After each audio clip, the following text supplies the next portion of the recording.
Good morning, good afternoon, good evening. Thank you for joining us today. I'm Miguel Mendez, marketing specialist here at Unravel Data.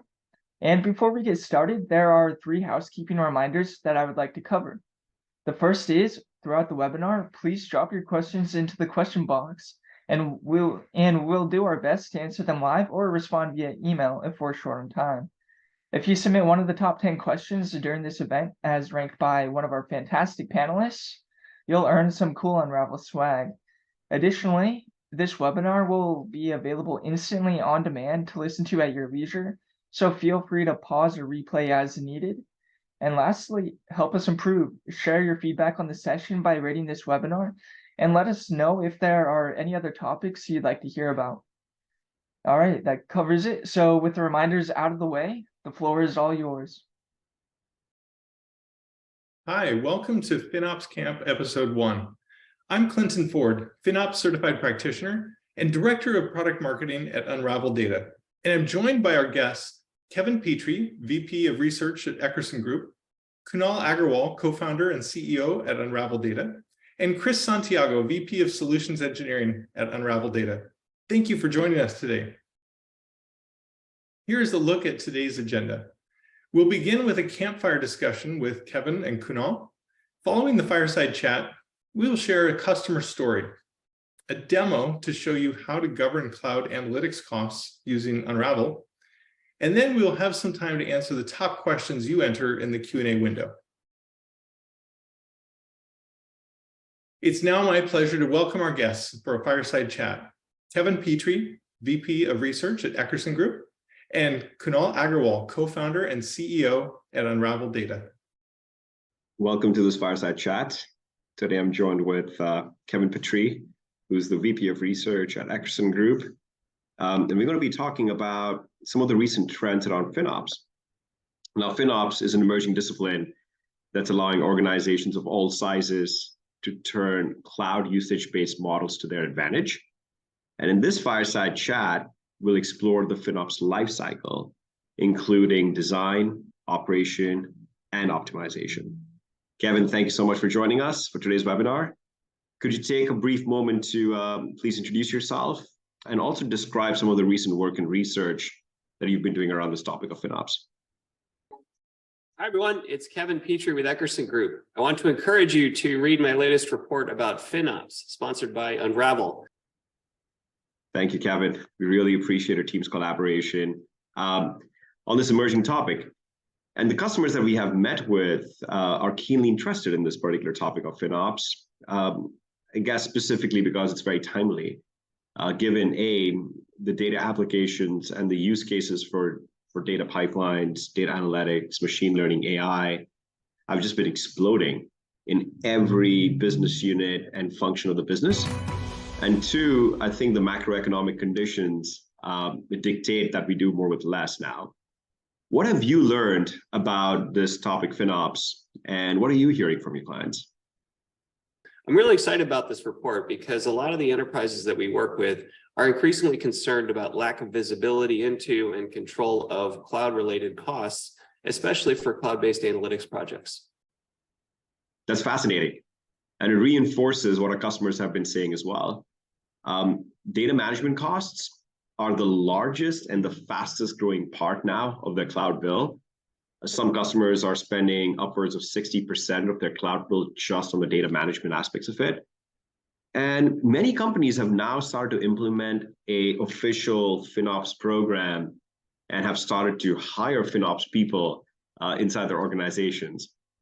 Given your recent research, what would you recommend for organizations that already have a FinOps program and how they can get the most out of it versus for those that may be just getting started on their FinOps journey? If you have a FinOps program, what you can do is start to predict, measure, monitor, optimize, and account for all the cloud-related costs that surround an analytics project or other types of data projects. What you can do is you can optimize the way in which you are making decisions, build cost into your decisions during the design phase, during the operation phase, and the monitoring and optimization phase of a cloud analytics project. That's great advice, Gavin. As you know, Unravel is a proud member of the FinOps Foundation. And we recently even sponsored the FinOps X conference in San Diego. What we got from it was just incredible to see this rapid growth of people and interest in this particular area. People coming together to formulate these cloud financial management discipline, really. Now, when you think about FinOps, how does this topic fitting into the other trends that you're seeing? Very interesting topic, very timely given where we are with the economy, given the increasing volume, variety, and velocity of data going into projects. I hope you enjoy it and would welcome feedback. Thank you. Thank you again, Kevin, for your insights. And we look forward to sharing your research and your new paper with our audience. For now, I would love to kick off with a customer case study to highlight how organizations are leveraging Unravel to improve their overall data ops efficiency. Thank you. DBS is one of the largest banks in Asia. It is the largest actually in Southeast Asia. And we have a very nice philosophy of making banking joyful. Everything we decide is through data. Our data-driven operational model is another key contributor factor of what we have embedded into DBS's DNA. Data in general is used large variety of complexities, whether it's fraud detection, whether it's providing value to our customers on their DG banking app, potential investment opportunities. As an organization, I'm an executive director, but I am a regional head of infrastructure automation and what we call enablement of AI. As part of our role of enablement, we need to deal with a lot of complexity. We don't really control what happens in the market. And the uncertainty, it's quite volatile. So that means we can have specific cycles that they might be pretty quiet, and depending on what happens, there might be new needs for products and services. And that actually has a true uncertain demand of jobs or creating new models to get new insights out of the data we're generating. Today, we're higher than 40,000 plus jobs running in our data platform.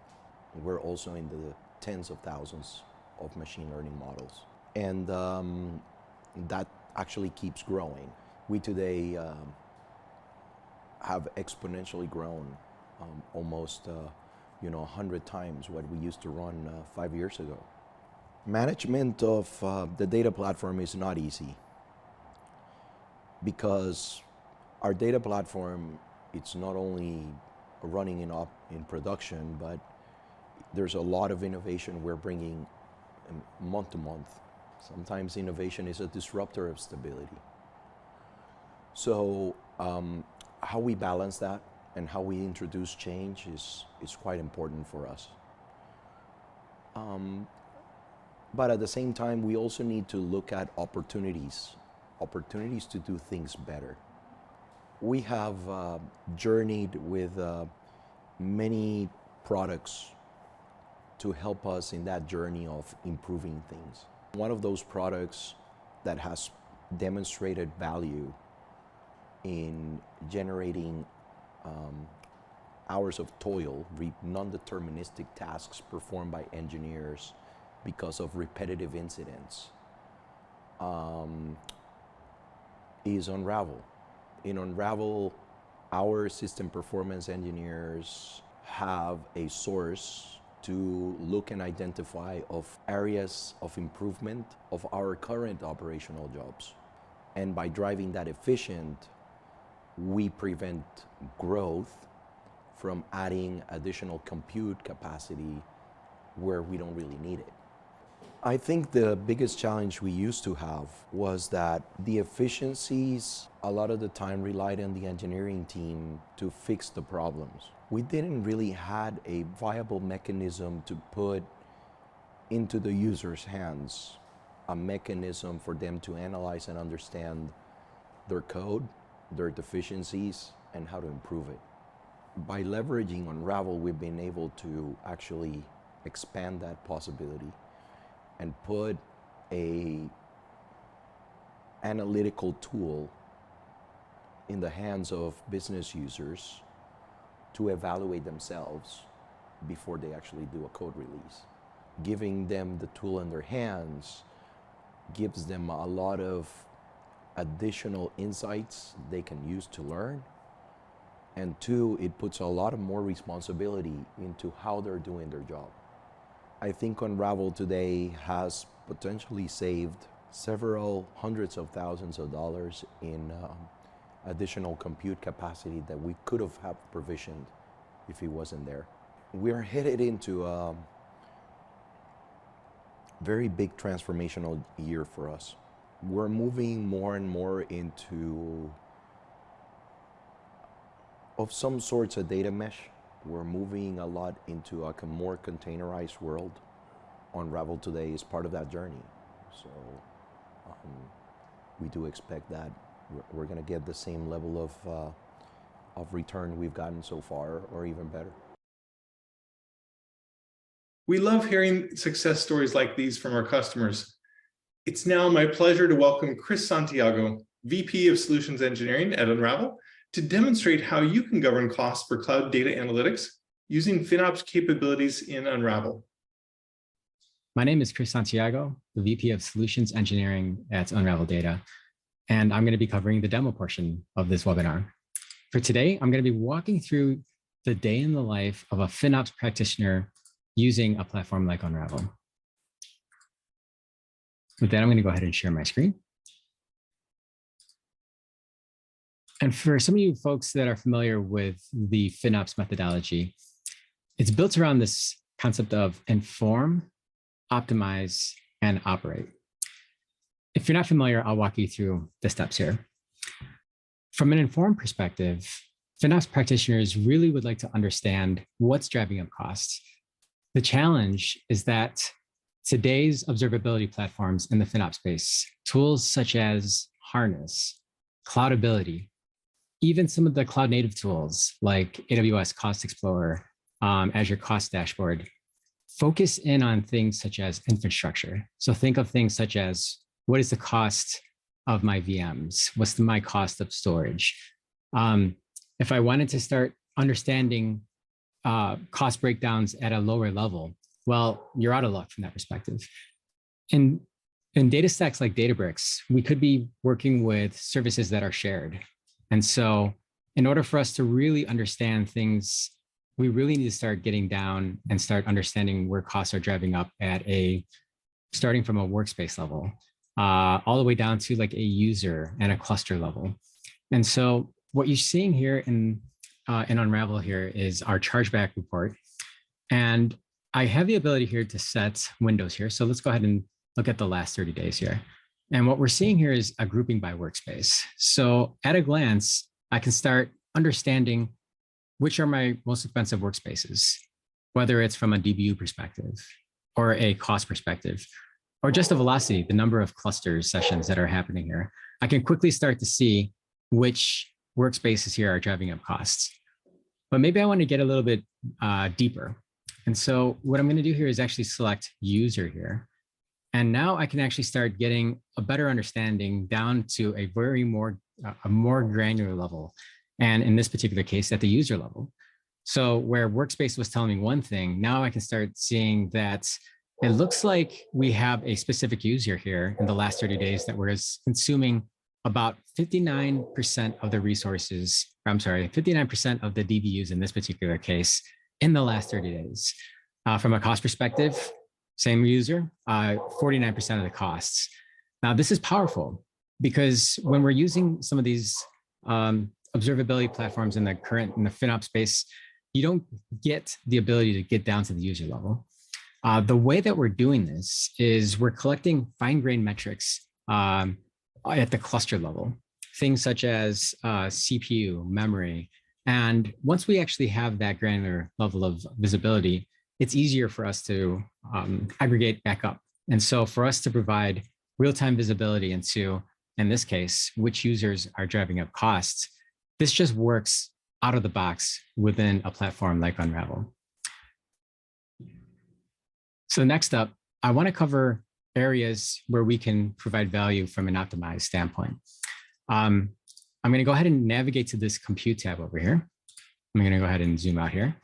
And what I'm going to do here is I'm actually going to go ahead and pick a specific cluster here. So what I'm going to do here is filter in a specific event here that I want to show here for the demo. I'm going to go into the Spark view here. And what you're seeing here is information that's pertinent to a Spark developer, right? Things such as resources, things such as if there were errors in this cluster, we're able to persist this from within Unravel. Things such as what was the configuration of this particular cluster. Very useful things for the developer to really just understand, like, did I size up this cluster or am I writing code that is going to be performant in this particular job? The nice thing about Unravel is that we have this analysis tab, and think about this as a Databricks expert in the box.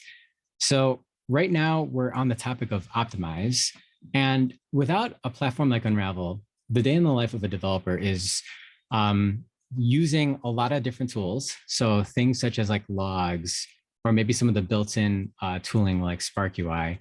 And really it's a trial and error effort to really understand, hey, am I sizing this up accordingly? And in many cases, are even the developers even doing that to begin with? With Unravel's Databricks expert in the box, we're able to provide our proactive analysis using artificial intelligence, and we'll identify certain inefficiencies. For example, we have a bottleneck here. So we can see that there's a bad join. We'll get back to that one shortly here. But I really wanted to focus in on this efficiency, since we are talking about optimization in the cost perspective. And this one specific here, this cost-effective instance recommendation is available. And essentially what we're seeing here is that for this particular cluster, I've used a specific VM type, the standard DS3. And more specifically, it's using 14 gigs of memory and 4 cores. Unravel did the analysis and saw that I didn't need that much memory.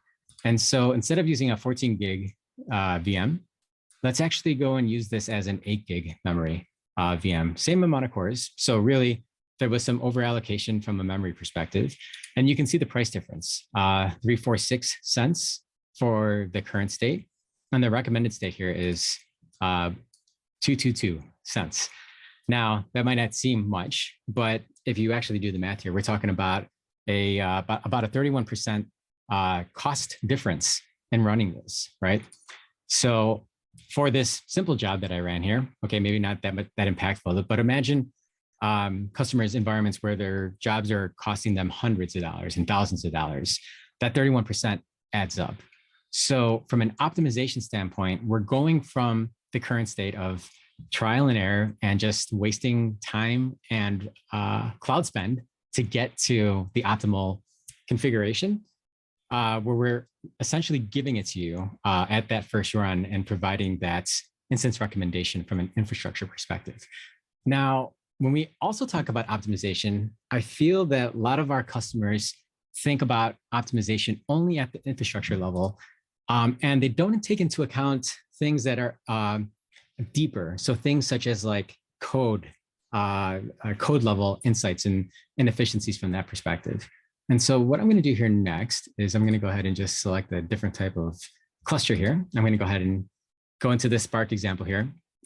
Same observability that we can see for these particular job for a resources level, just like we saw in before. We also have some analysis here as well. So we can see some things, interesting things in terms of data quality. So there's some expectations that were not met in this particular job. But I wanted to focus your attention on this bottleneck here. And we can see here, we've got some bad joins here, which are actually impacting performance in this particular job. We can see for this particular Databricks job cluster that we have a number of queries here, but we're going to focus on just this one right here. So query one here looks like we had an inefficient join that was detected. And so if we wanted to understand, hey, what was that? We can go ahead and select query one here, and we can go to the actual query itself, and we can actually see the query, right? So that's a frame of reference, important, right? Especially if I wanted to understand what what that particular query is doing. But I know that this was actually written in Spark SQL. It was in some sort of code, right? So I went back to this analysis tab here, and I'm actually going to go, instead of going into the particular query itself, I'm actually going to go into the Spark stage.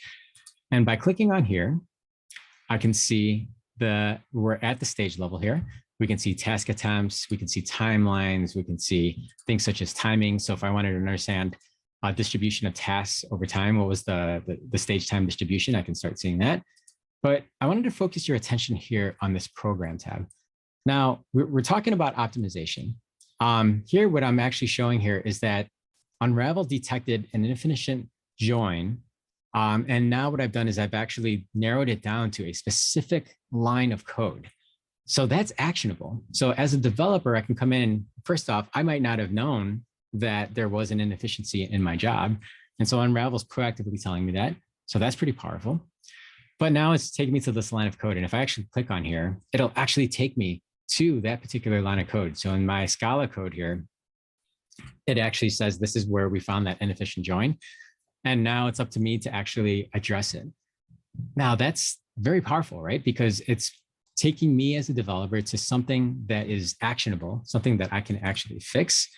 But more importantly, it's actually calling out the attention that there was an inefficient event that was detected here, in this case, an inefficient join, and that I need to do something about it, right? So this works both ways. The developer now has some actionable insights that was proactively given to them, so they can go ahead and fix it. But from a FinOps practitioner perspective, if I'm looking for areas of optimization, I now have multiple events where I can actually address from an efficiency standpoint. Things such as those infrastructure inefficiencies. So those no downsizing events. Here I can see that I have 757 events or areas of optimization that I can proactively go ahead and address. Or I can look at things that are deeper. It might be the code itself, where you can't just solve this from infrastructure. It actually needs to be solved from within the code itself. And so this inefficient join here, I have 20 of them. It's just another event, but we have dozens and dozens, in fact, about 100 or so different events that we're looking for. And this is actually calling all the areas of optimization, whether it's infrastructure or code itself, to the FinOps practitioner, to the folks that are looking for ways to reduce spend, or at least be better citizens of the platform and making sure that we are doing responsible behavior. We now have a laundry list here of areas to tackle, of, okay, what we need to do next for optimization. Another thing to call out too is we've seen other folks take this information and power this for their center of excellence teams, folks that want to do right as for the organization. They want to drive a cost-conscious culture to make sure that folks are using resources responsibly. And so not only can we see where the inefficient events are happening from within the platform across all of the workspaces here in Databricks specifically, but we can also start looking at things that might even be user in nature, right? So like if it's a specific user that is always doing bad practices, maybe this is a conversation where we might need to take this user for some proper training, because maybe they don't know that what they're doing is not best practice. And so that becomes a very powerful way for us to really start addressing things that are deeper than infrastructure itself, the people problem, if your skills gap. Think about it from that perspective. And a lot of times when folks are at this optimization stage, it gets very challenging figuring out where else to optimize. Well, here you go. You've got your cheat sheet here to tell you all the areas that you can go to optimize across all of the jobs in your organization. All right, last but not least, operate. So in this FinOps lifecycle, when we think about operate, this is really about setting up the governance and guardrails. And it's really built on the basis of what we've done so far in terms of inform, identify where the cost drivers are within my platform, optimize.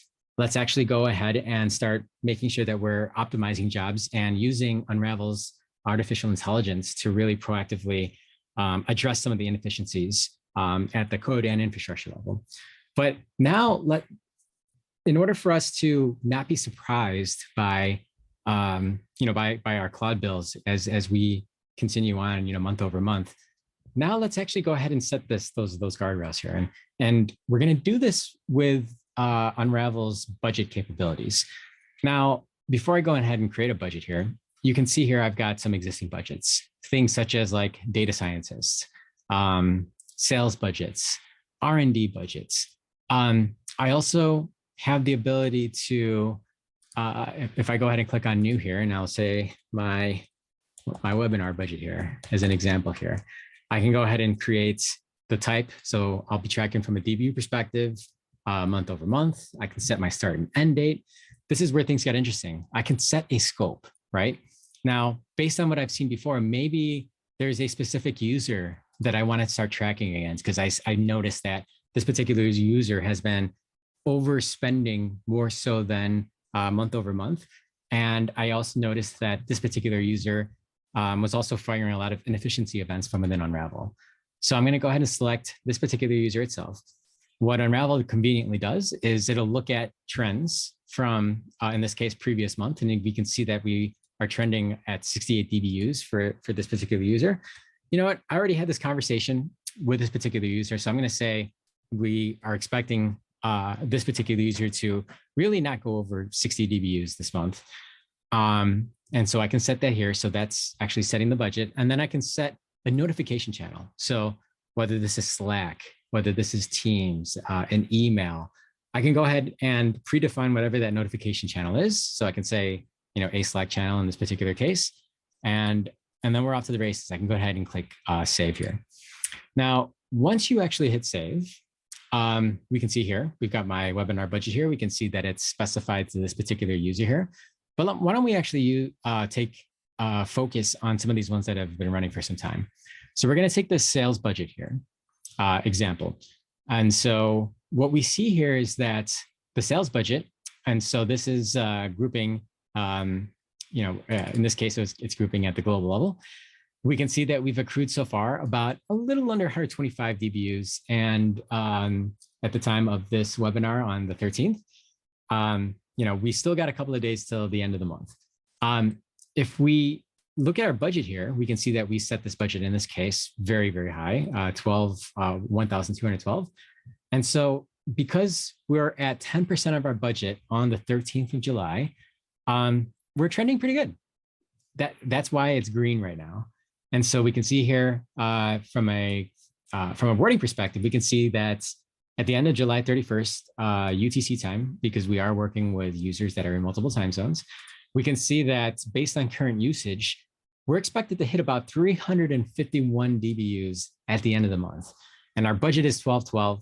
We're doing pretty solid there. So right now we're tracking green versus like my R&D budget here, where the budget was 12 DBs. And in this particular example, we could see it's the same scope from a global perspective. So it's about 125 DBUs, and we've well over blown that out. And we can see that we have cost has already exceeded the budget. What I don't have here is if we are in yellow. And so I'll talk you through what the scenario is here. So if it's in yellow, it essentially means that our forecasted DBU count is going to exceed whatever the budget is, but we just haven't exceeded it yet. And so think about it as I'm a FinOps practitioner, right?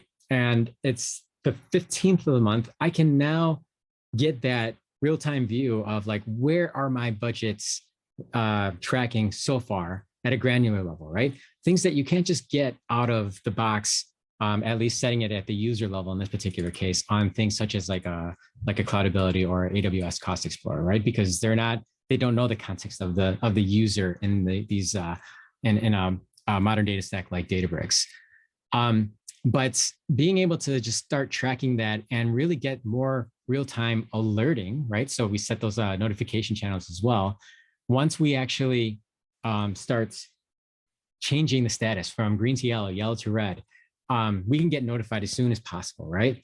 So that opens up a couple of things, right?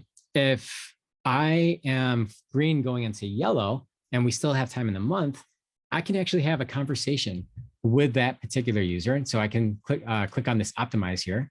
And essentially really what it's doing is it's just bringing that filter, in this case, this particular user, these are the jobs. Look at the recommendations. See what other things that we can do to optimize these jobs so we could potentially get from yellow back into green for the future scheduled jobs.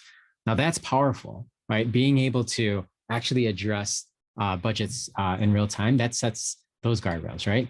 But more specifically, being alerted as soon as this stuff happens, that's really the power here, especially when we start to operationalize this. And we want to make sure that we're not blowing out our budgets as time goes by, whether it's at the global level or if it's at the user level. We can now accomplish that with a platform like Unravel. I hope you enjoyed this demo, and hopefully this gives you a good taste or a good sense of what life would be like if you were a FinOps practitioner using a platform built for modern data stacks, and that is Unravel. Thank you. Thank you, Chris. Really appreciate that demo. We now invite you to learn more about how data observability and FinOps can help you achieve speed and scale through performance and efficiency enabled by AI using the Unravel data website and downloading this new Eckerson report, Governing Cost with FinOps for Cloud Analytics. Also, be sure to save the dates for the entire FinOps Camp series. Our next episode is coming up soon, and we look forward to seeing you there. Okay, great. It looks like we have a number of questions that have come in, Chris. Thank you so much. Do you have a recommended way of integrating Unravel into a DevOps CI/CD pipeline? Yes, Clinton, absolutely. In fact, we are just updating our latest build for supporting just that.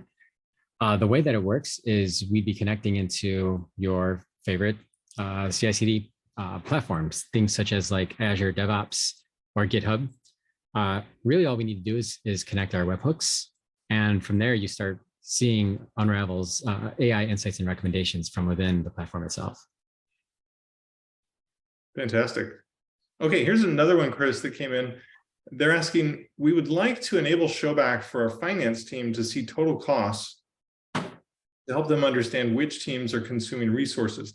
Is there a way to do this using Unravel? Absolutely. So if you recall in our demo where I showed that chargeback report, what I didn't call out is that is actually the all-in cost. So think about things such as not only the Databricks service level cost, so that DBU, but everything else that's associated. So the disks, the VMs itself. And so when FinOps practitioners are asking, hey, what is that true total cost of ownership? You can actually get that from within the chargeback report in Unravel today. Perfect. There's another question here about performance impact of running Unravel. What is the performance impact of running Unravel to an existing Databricks cluster or a Snowflake warehouse? That's a great question, and it gets asked quite a bit. And I'll break it into two. So from a Databricks perspective, we're talking about less than 1% of the instances. The way that we work is we work through a global init script. And so think about when folks start submitting their job clusters and interactive clusters from within that workspace.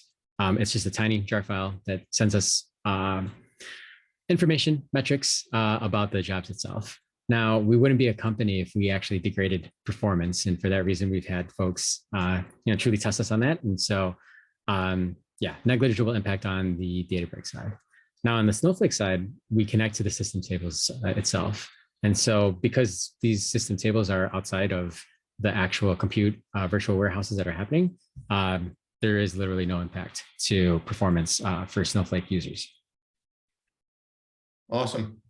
And then how long does it take to deploy Unravel for a large data estate is a question that came in. Yeah, we get that one a lot too. That global init script is more specifically, we do this at the workspace level, and we support multiple workspaces itself, right? So it's not really the number of jobs that are being hosted in a particular workspace. It's just making sure that we're set up. And as soon as we're configured at that global, at that workspace level, that is, we start hydrating with all the jobs that are there. So it doesn't matter if it's a small workspace or a large workspace, we can start seeing your jobs immediately from within the Unravel interface. Nice. Okay, here's a question about what is the most expensive query you have ever encountered And how could Unravel improve its efficiency? Yeah, so this one keeps on going up over every single time I start talking with customers. Right now, I'm at $140,000 for a single query. I think that for this particular use case, person probably didn't realize the sheer amount of data that they were bringing. And it doesn't help that these systems are so powerful today that they're literally providing the answer within minutes. Now, where we can help there is we do have intelligence AI that's built in to look at things such as the code, or in this particular case, the query, right? For this particular or this specific use case, just providing a partition key instead of bringing in years worth of data and only just bringing it to the literal, just the amount of days that you needed to process, obviously has a huge impact on the amount of compute resources that you're using. So Unravel also has the ability to set up proactive alerting. So if you hit a specific threshold, we could even in many instances kill the job too. So we always got to be careful with that. We don't want to be upsetting users, but in situations where this prevents a $140,000 query from actually being registered, that could actually be a good use case. Oh, great to know that, Chris. Wow. Okay, here's a question. If I'm already working with a systems integrator, could they use Unravel to help accelerate the timeline for our data workload cloud migrations? Absolutely. In fact, we have a very healthy relationship with SIs because we help the migrations go meet the timelines and be on budget. More specifically, think about what the SIs are doing today. They're using things such as Cloudera Manager, logs. Now, these are point tools, right? They're there for platform teams to help them run their day-to-day jobs. But in migration use cases, things are different, right? We want to see things, we want to start seeing trends, right? How much did a user use over the last month? Or, how are my different tenants, are they memory intensive? Are they CPU intensive? All that stuff starts really playing out once you start aggregating the data in migration use cases. And so the benefit for SIs is having a tool that's going to come in and index all this information, aggregate it in the way that really where they can start seeing trends and usage patterns. Ultimately is really helps de-risk them and really guarantee that the migrations that they're doing for their customers are on time and on budget. Oh, that's fantastic. Here's another question. An attendee is asking, our executives would like to see a dashboard with cost and efficiency trends. Could you show an example of creating a dashboard in Unravel? Absolutely. So we actually have one created that ships already configured from within Unravel. So what you're seeing here is our Insights Overview page. Now, previously I was showing that Databricks demo, but what you're looking at here is an executive view in terms of things such as, I want to solve for cost. So how are my costs trending over time from a interactive clusters or a job clusters perspective? What are some areas that we can actually improve by just changing the instance type? And so we can see the savings here from this perspective. We can also just understand just from an observability standpoint, what are my top groups or the top clusters by cost over a particular time span here? Resource efficiency, app acceleration. I won't go into the details, all the details of this, you can kind of see it, but depending on your use case, right? Executives want to know about costs. They can go ahead and look at how things are trending from the cost perspective and also areas to improve. I might be a developer and I might be very interested in making sure that I'm meeting my SLAs. So what are things that we can do in terms of things that are making my jobs inefficient? What are some of the things that I can do and look at? And I have this dashboard all here with everything that is clickable. So I can actually go in and start seeing exactly what entails that KPI. And I can actually start providing, or I can start using Unravel's recommendations to realize those efficiency gains. Oh, that's amazing, Chris. Yep. Okay, here's another question. How do we attribute costs of a shared service like MySQL or Kafka or any other data estate components to each tenant? Yes. So we enable a variety of shared services like Hadoop, which entails things such as like a Kafka, or maybe they're using MySQL as the backend. And so this is our approach. And essentially what you need to do is you need to be able to get down deeper into like the system level metrics, the host level metrics of these particular services. Now, I'm guessing this question is really coming from the fact of, hey, when I log into my Cost Explorer today, or maybe I'm using like Apptio or Cloudability, I'm actually seeing things at a service level. So like I can see what my spend is at MySQL or Kafka, but it sounds like you want to go deeper. And in order for you to get that deeper, you have to get as granular as possible. In fact, that is what we do at Unravel. More specifically, if I take Databricks, for example, this is a very common question that comes up where they know that there's this bill that continues to rise, but FinOps practitioners really want to start setting up the guardrails and setting up the governance to make sure that they can get in front of these issues or these costs before they get out of control. But they don't get that out of the box. Databricks doesn't provide it. The cloud services don't provide it. The FinOps observability platforms today don't provide that, right? What we do is we actually get down into those granular level of details. I'm talking about getting into how much CPU resources, memory resources, garbage collection, all that very fine-grained details.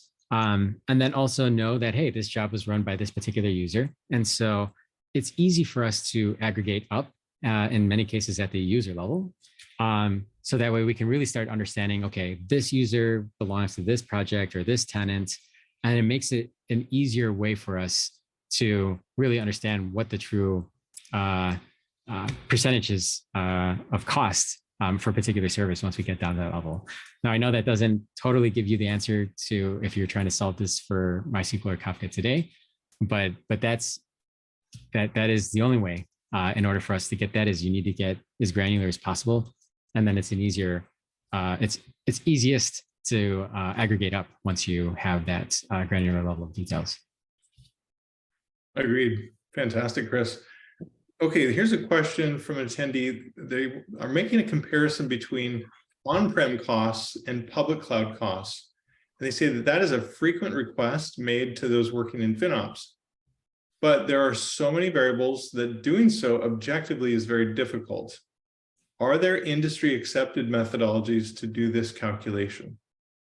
Yeah, that's that question you can take many ways, but I'm going to make an assumption here. So I'm assuming that you're trying to do some sort of cost analysis between how things are running in a specific workload like Hadoop today. And we wanted to start understanding, hey, would this be cheaper if I were to use Databricks or maybe Spark on Kubernetes or maybe EMR leveraging Spark? Now, let me tackle the cloud side of the house first. On the cloud side, if we understand high level about the type of resources that this particular job is doing, then I can go into the public portals for these cloud companies, and I can high level understand what those costs may be, right? So I can pick up a particular VM, know that it's going to run for X number of hours, and then I have my costs from that perspective. So I won't say the cloud is easy, but there's ways for us to quantify it from that perspective. Now, the on-prem side of the house, so Hadoop, in my example here, this is where things get tricky, right? Now, the way that we do it, and customers agree with our approach, is getting down to that particular job and understanding how much compute seconds, vCore seconds, I'm sorry, or memory seconds that particular job used in the cluster. The reason why that second parameter is there is because it needs to account for the parallelization of these jobs in a parallelized environment like Hadoop, right? Once we actually have that, now we actually understand like how much compute resources were actually used across a cluster, right? Same thing from a memory perspective. Now, you're not going to like this answer, but you have to do the math. You actually have to look at what is my all-in cost for a particular node, a node in Hadoop. And so I'm talking about what is the hardware cost? What's my disk space? hey, what's my licenses that I'm paying for? Hey, what am I running for antivirus? You got to calculate that all in to understand what is my all-in cost per node, then times the number of nodes that you have. Then you divide it by the number of CPU and memory resources they have. And then you finally have that true metric. Once you actually have that number, you can go ahead and times that to that job's CPU seconds, vCore seconds or memory seconds. And now you actually have a true apples to apples comparison of this is what it actually costs on my Hadoop estate versus what it would look like if I were to do this in the cloud. Now, one thing to take advantage, and we see this time and time again with a lot of folks, is that the assumption that lifting and shifting these jobs from Hadoop into something like a Databricks or like a Spark on Kubernetes is, you're going to save money from a cloud perspective. And that's actually not the case. And in fact, a lot of folks get burned throughout their cloud journey when they make these assumptions that lift and shift is like a like for like from the cloud. And unfortunately, that's not the case, right? Cloud vendors assume that you're taking advantage of cloud native features, like you're turning things on and off, and that's how you're going to recoup the costs. But if you're not taking that into account, you're going to get burned. So the best way to address that is actually think about ways of optimizing, from within the platform that you're on right now. In this case, in my example, Hadoop, right? So using something like Unravel, which provides insights for optimization, whether it's a resource over allocation, or maybe we're doing this from a performance standpoint, I highly recommend that you run that process so you get a true cost of what this will look like. And you won't be overpaying once you actually move this into the cloud. Amazing. Thank you, Chris.